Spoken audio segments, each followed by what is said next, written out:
വിശുദ്ധ മത്തായി എഴുതിയ സുവിശേഷം 25-ാം അധ്യായം 1 മുതലുള്ള വാക്യങ്ങളിൽ നാം 10 കന്യകമാരെ കണ്ടുമുട്ടും.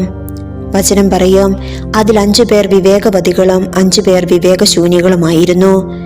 എന്തുകൊണ്ട് 5 പേർ വിവേകശൂന്യരായി? വചനം പറയും, അവർ വിളക്കുകളോടൊപ്പം എണ്ണ കരുതിയില്ല. ചെറിയൊരു അശ്രദ്ധ, ചെറിയൊരു ജാഗ്രതക്കുറവ്. പക്ഷേ അതിൻ്റെ പരിണിത ഫലമോ വിവാഹത്തിന് മണവാളന്റെ കൂടെ അകത്ത് പ്രവേശനം ലഭിച്ചില്ല എന്നത് തന്നെ. ചെറിയൊരു അശ്രദ്ധ മൂലം 1-ാം സ്ഥാനം നഷ്ടമാകുന്ന കുട്ടിയെ പോലെ. കർത്താവിനായി രാവോളം അധ്വാനിച്ചിട്ട് സ്വർഗം നഷ്ടമാകുന്ന അവസ്ഥ. ക്രിസ്തുവിന് വേണ്ടി ജീവിതം മുഴുവൻ മാറ്റിവെച്ചിട്ട് ക്രിസ്തു ദർശനം ലഭിക്കാതെ പോകുന്ന അവസ്ഥ. അത് അതിഭീകരമാണ്. മത്തായി എഴുതിയ സുവിശേഷം 7-ാം അധ്യായം 21-ാം വാക്യം, കർത്താവേ കർത്താവേ എന്ന് എന്നോട് വിളിച്ചപേക്ഷിക്കുന്നവനല്ല, എൻ്റെ സ്വർഗസ്ഥനായ പിതാവിൻ്റെ ഇഷ്ടം നിറവേറ്റുന്നവനാണ് സ്വർഗരാജ്യത്തിൽ പ്രവേശിക്കുക.